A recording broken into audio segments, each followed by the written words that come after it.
Welcome back to Business English with Martin. In our previous episodes, we explored the first 10 immutable laws of marketing. Today, we continue with laws 11 to 15, powerful principles that can help you understand why some marketing strategies succeed while others fail. So, if you're ready to take your marketing knowledge to the next level, let's get started with law number 11. We have the law of prospect. The law of prospect states that short term effects can be the opposite of long term results.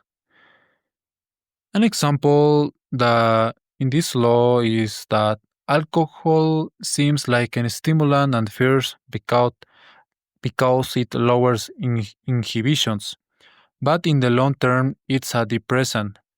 Similarly, sales may temporarily increase sales, but in the long term, they teach customers to expect lower prices and reduce loyalty. An example of this here we have the famous Pharmacorp and its product diversification. Pharmacorp have, has two strategies. We have the short-term strategy. Pharmacorp expanded its product line to include convenience items in addition to medications, uh, seeking to increase customer traffic and sales and long-term effects. Although product diversification may attract more customers, there is a risk that the company will be perceived more as a convenience store than a specialty pharmacy, which could affect its image in the pharmaceutical sector. And we have the second point in this law that is this discounts and sales. Okay, discounts may increase sales at first, but companies often end up in a cycle of the continuous sales, which hurts them in the long run.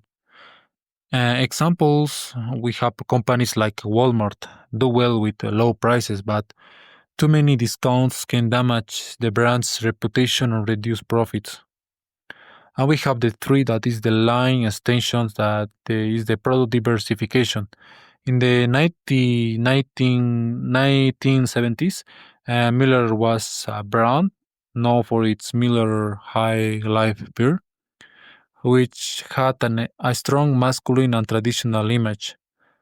And the company decided to launch a new product, Miller Lite, a lighter, lower calories beer to attract consumers who wanted to maintain their figure.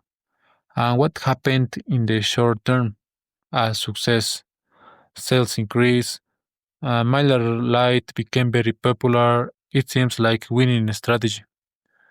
Okay, but what happened in the long term? Okay, in the long term, the Miller brand began to lose strength and dilute, and it was no longer clear what the brand stood for. Was it a strong beer, a line beer for tough guys, or for people who watch their figures? And the result is that the core Miller High Life brand lost its identity and sales decline over time. Okay, so it is what the authors mention in the book, and what said the law of prospect is that what seems good in the short term may be bad in the long term.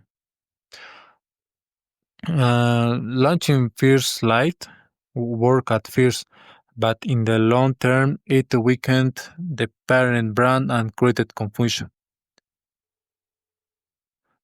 Okay, and the about the also this law of prospect mentioned that consumers don't react only in what they see today, but to how their perception changes over time. As a lesson, it's not enough for a marketing idea to work now. You have to think about how the perception of your brand will change in the future. We have the other point that is the danger of diversifications.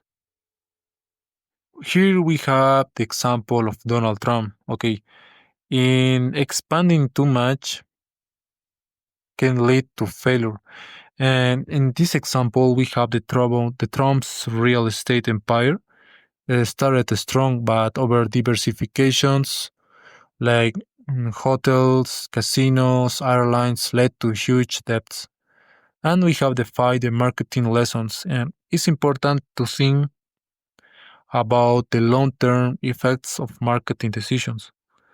What works in the short term doesn't always bring good results in the long term. And we have an example of this. I have the Hypermaxi. Hypermaxi, as we mentioned before, is a supermarket. In the short term, Hypermaxi implemented massive discounts and aggressive promotions on certain products, which increased its sales in the short term and attracted more customers.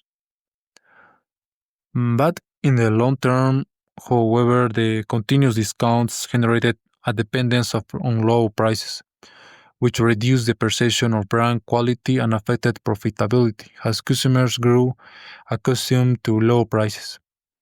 And competitors began to do the same. This also affected customers' loyalty, who began to compare different supermarket options more. Mm, as other example, we have the international electric vehicle brand, Tesla. Uh, Tesla and other electric vehicles began to gain significant market leadership started in 2011 when Tesla launched its Model S Tesla. And it made advancements in battery technology and EV infrastructure, and it quickly positioned as a pioneer in the electric vehicle market, leading to a broader shift away from hybrids as the future of automobile. In contrast, hybrid vehicles such as those made by Toyota and Honda, which had gained popularity in the early 2000, has an example Toyota Prius in 1997 and the Honda Insight in 1999 began to seem like temporary solutions. But while hybrids were initially seen as an important step toward reducing dependence on fossil fuels, the rise of fully electric vehicles made hybrids appear less relevant in the long term, especially as advancements in EV technology continue to make electric cars more practical, affordable, and efficient. By and by 2019, the shift was even more apparent, as major automakers such as we have General Motors, Volkswagen, and Ford announced plans to ramp up means aumentar productions of fully electric vehicles, signaling that the future of automobile was rapidly moving toward a full electric world. The law of perspective states that what appears to be a short-term trend often becomes a long-term change as time passes. In the case of electric vehicles, what was initially seen as a niche market of temporary solutions, hybrids, has evolved into the future of the industry as technology progressed and consumer preferences shifted toward cleaner, more efficient. Then we have the next law, the law of line extension. So this is a key marketing principle, okay, of this law that states that when a company extends its product line to include too many products, it can up losing focus on relevance. And often companies with a successful product try to diversify and add new products under the same name, but this often dilutes their brand strengths. Dilutes means dilute.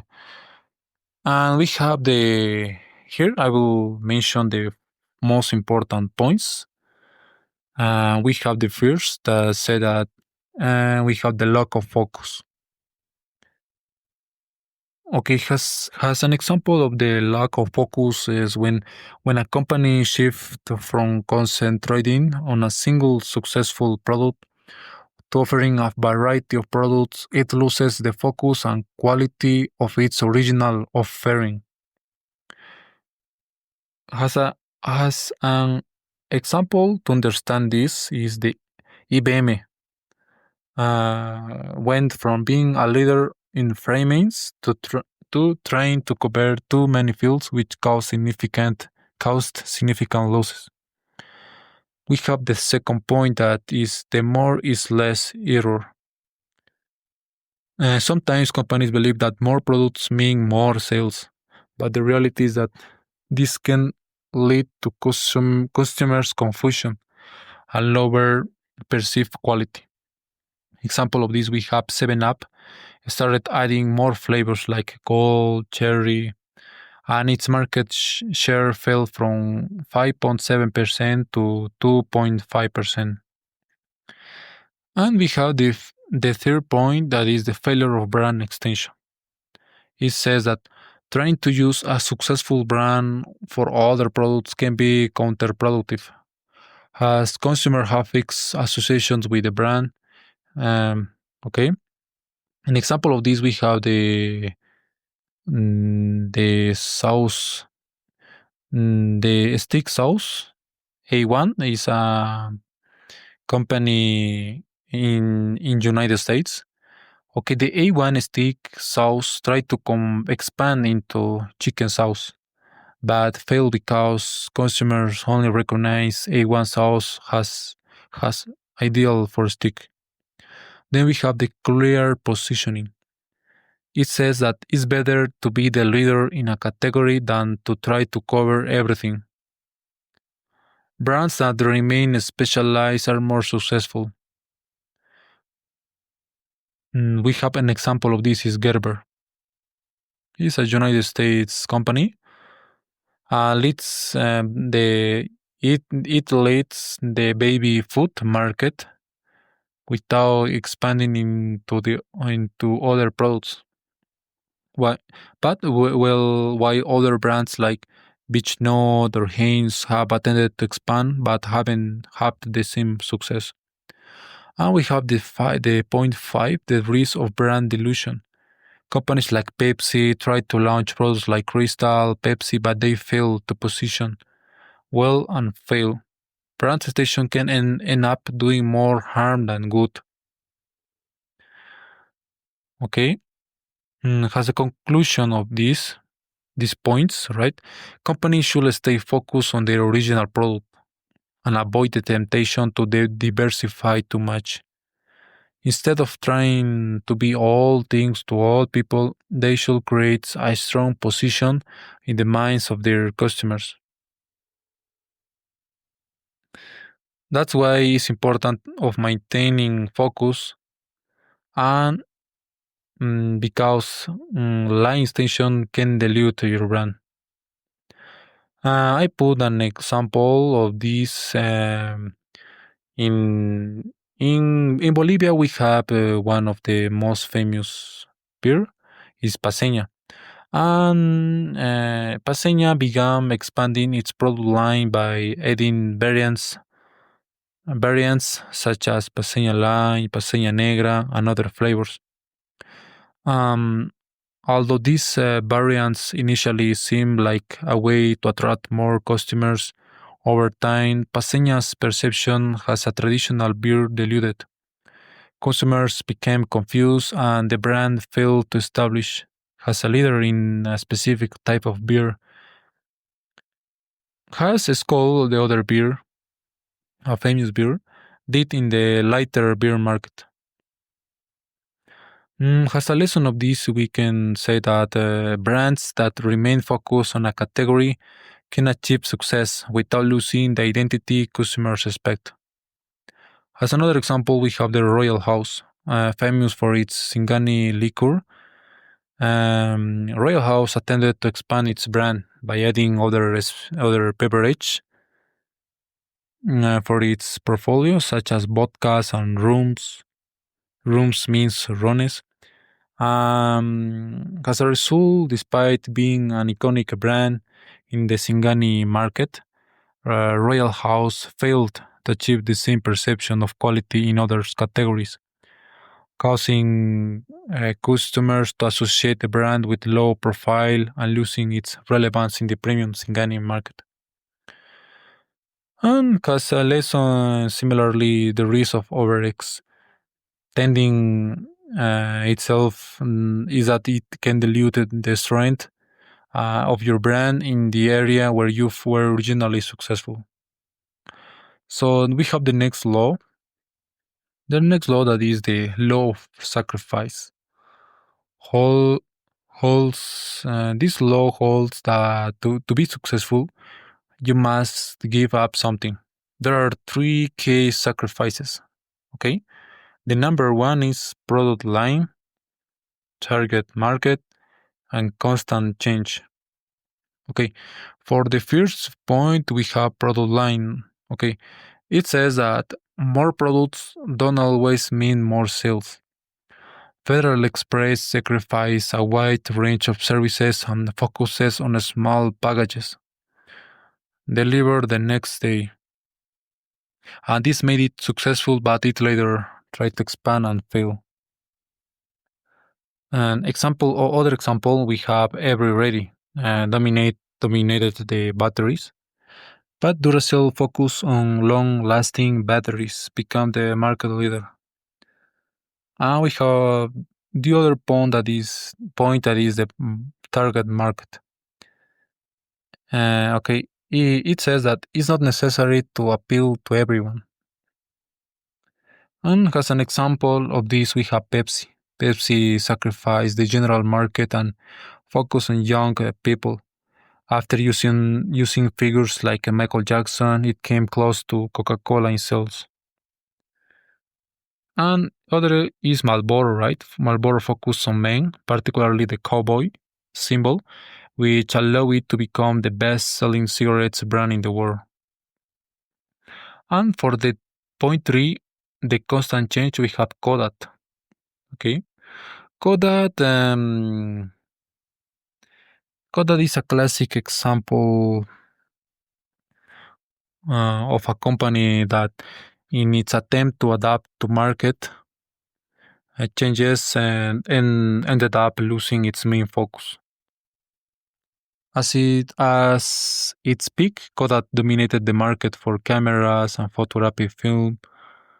However, by trying to diversify too much and enter digital technology, it changed too quickly, losing the focus that had allowed it to rise to the top. And the company attempted to expand into several business areas, including the sales of digital cameras, which didn't have the same demand or success as it has its original product. This lack of focus and rapid adaptation contributed to its decline and eventual bankruptcy. And yes, and Koda sacrificed its main attribute, quality, and focus on traditional photography.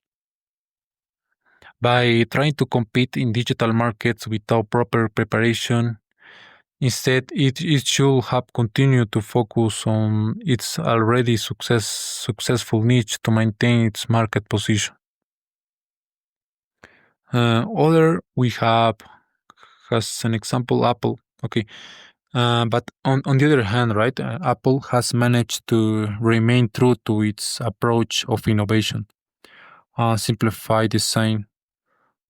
Although it continually releases new products and updates, it has never abandoned its core focus, offering innovative technology with a simple, functional design. And Apple hasn't branched out too quickly or tried to cover too many markets, which has kept it successful. Branching out means diversificado. Okay. And Apple hasn't sacrificed excessive diversification in favor of focusing on a limited number of products that truly make a difference, and which has allowed it to maintain a competitive advantage in the market. And these examples show how changing too quickly can be detrimental, while maintaining a consistent and focused offering can be the most valuable asset for long-term success. And in short, right, success comes from focusing and sacrificing what is not essential. This allows you to create a strong perception in the consumer's mind and establish a solid brand. Uh, okay, to to in my country we have in the lamb. Lamb is a company that exclusively um, focus right on the production of high quality alpaca garments, limiting its product line to those that reflects its commitment to Bolivian textile tradition and fair trade. And they have managed to establish a clear and differentiated identity in the market, both local and international. And for example, Lam Bolivia offers a variety of products such as sweaters, scarves, and jackets, and all made with alpaca wool, highlighting the softness, durability, and thermal properties of this natural fiber. And by focusing on this specific niche, they have managed to build a brand recognized for its quality and ethical commitment. Amblam Bolivia is a clear example of how a company can apply the law of sacrifice to build a strong and differentiated brand by focusing on a special product and maintaining a coherent strategy.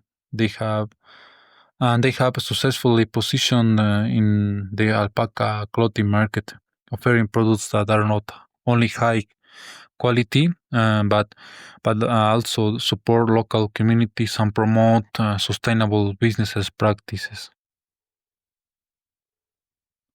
Okay, we have then the law of attribute. Okay, so this law says that in marketing is crucial to find your own attribute. You can copy what your competitor does, because if you try to do the same thing, you won't stand out. It's best to find an opposite attribute to position your brand against the leader. We have the first point. Okay, basically are more. We are going to talk. Okay, the first point that says that don't imitate, innovate. Innovate. If a competitor has a powerful attribute, look for another attribute that is opposite or different. As an example, we have Coca-Cola. Coca-Cola was the original and focused on older people, while Pepsi positioned with younger people. Okay, when they have the battle of ideas. Marketing is about owning an idea or an attribute. If you don't have that, your only option is to offer much lower prices. Okay, target the most important attribute. In the case of toothpaste, the most important attribute is cavity prevention, but once the competition has it, you must find another attribute, such as taste or breath protection. And we have the fourth point that is the power of opposites. Here I put the two Singanis brands in Bolivia. We have the Singani, Los Parrales, and Casa Real, Bolivia. Okay. Casa Real has a premium product. In basically Casa Real positioning, right? Itself has a premium product, and Casa Real is associated with prestige, elegance, and the backing of long history. And on the other hand, we have Singani Los Parrales. Okay, okay, and as I mentioned, um, right, Casa Real uh, has a has a is associated with prestige and elegance. And I will mention about the Singani Los Parrales. Um, on the other hand, it has found its place in the market by adopting the opposite attribute, more youthful, fresh, and accessible image, it, i- ideal for modern cocktails and informal celebrations. That rather than competing on traditions, Los Perales focuses on innovation and a relaxed lifestyle, capturing a younger audience. Okay, we have the other point that says that long love and new ideas. Example of this we have the Gillette. Didn't mock the disposable razor market. On the contrary, they created their own disposable razor called Good News, which ended up dominating. Mock means imitó. And we have the sixth step, find your own niche. Example, we have Burger King fail when it tried to steal the fast attribute from McDonald's. Instead, it could have focused on the opposite, the slow or grilled flavor, or even targeted at a more adult audience instead of children. And with these approaches, your brand can find a unique niche, just as Coca Cola, Pepsi, Gillette, Burger King did by identifying and conquering their own attributes. Okay, we have other example of this law. I could mention the Aguas del Altiplano. It's a Chilean brand, and Aguas del Altiplano has found its niche by emphasizing its natural origin and the purity of its Andean sources. While other brands compete primarily on price or flavor, Aguas del Altiplano position itself as a 100% natural, high purity product, ideal for customers who value health and the genuine origin of their food. Okay, now we go to the next, the law of sincerity.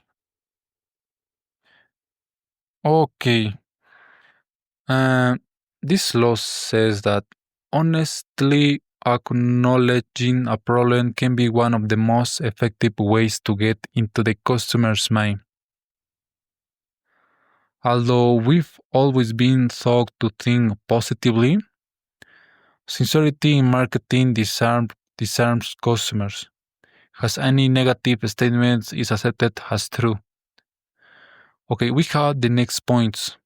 Okay, the first one we have the sincerity is disarming.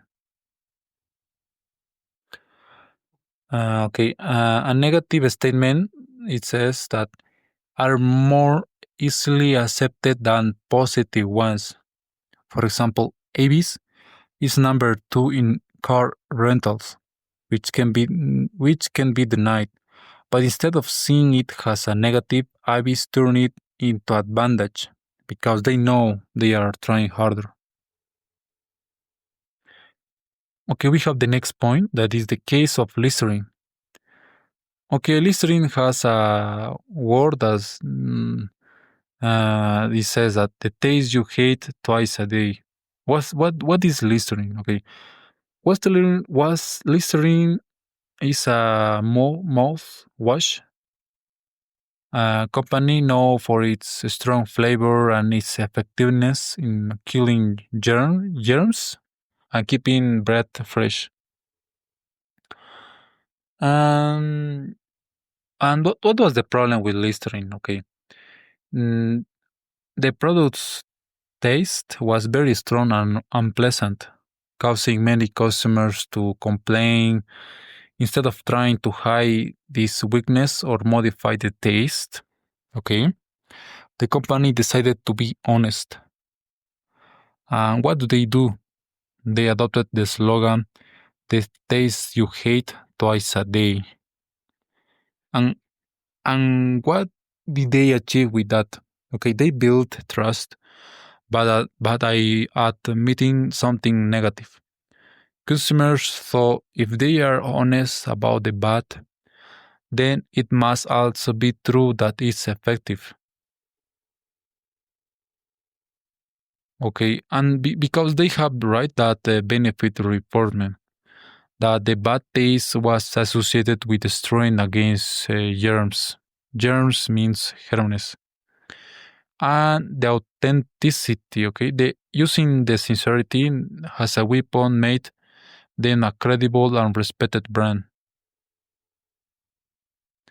So yes, listening use this law of sincerity, right, and turn it into proof of its effectiveness.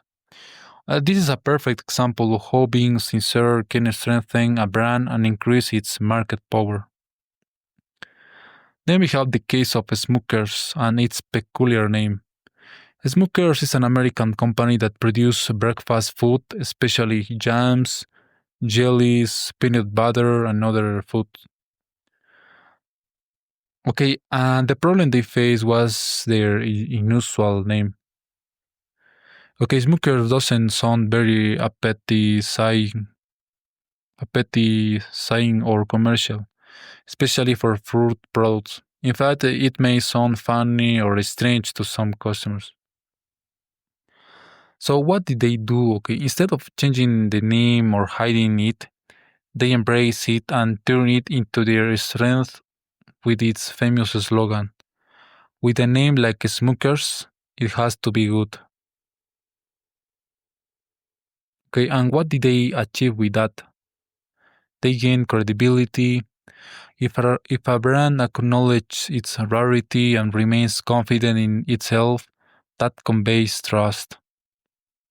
They created likability. Honesty made them seem more retailable and authentic and memorable. They strengthened their identity. The name was no longer a problem but a differentiating factor. Okay, smokers turn an apparent weakness, a funny name, into a marketing advantage by appealing to sincerity, which generated an emotional connection with customers. Another example, we have grape nuts, okay, to this law. Um, okay, grape nuts is a cereal manufactured by General Foods. It wasn't exactly the tastiest on the market, but in fact, it many consider it dry or difficult to enjoy on first try. And however, instead of hiding this weakness, the company did something bold.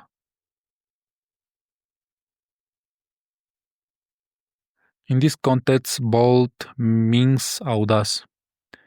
Okay, it publicly admitted that grape nuts wasn't delicious, but encouraged customers to try it for a week and develop a taste for it and learn pressure. Okay, and what did they achieve with this honesty? Honesty, okay, the approach, okay, built public trust because they weren't trying to deceive them with exaggerated promises. The campaign worked. Sales increased by 23%. People appreciated the honesty, and many discovered they actually like it over time, especially for its health benefits, rich in fiber and no added sugar. What is what is about this? We talk. What is a learned pressure?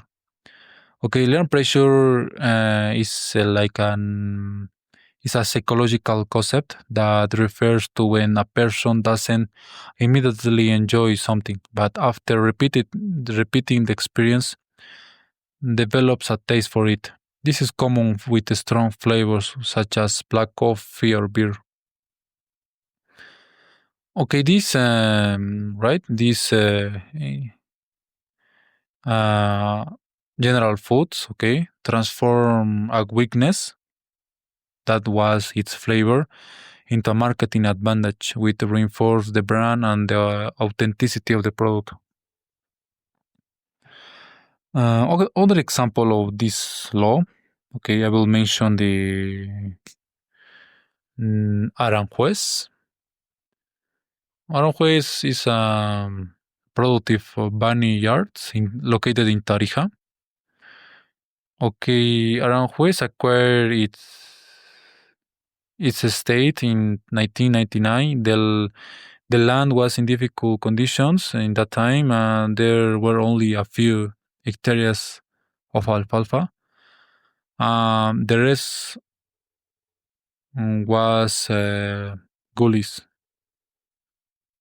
Gullies means barrancos or quebradas. Okay, rather than hiding these difficulties, the company openly acknowledged right them, highlighting the hard work and transformation they undertook to turn the land into productive vineyards. And this recognition of their humble beginnings and overcoming overcome challenges add authenticity to their brand and strengthen consumer trust. Innovation adaptation Aranjuez was a pioneer, right, in the introduction of the Tanat grape variety to Bolivia. What means uva Tanat?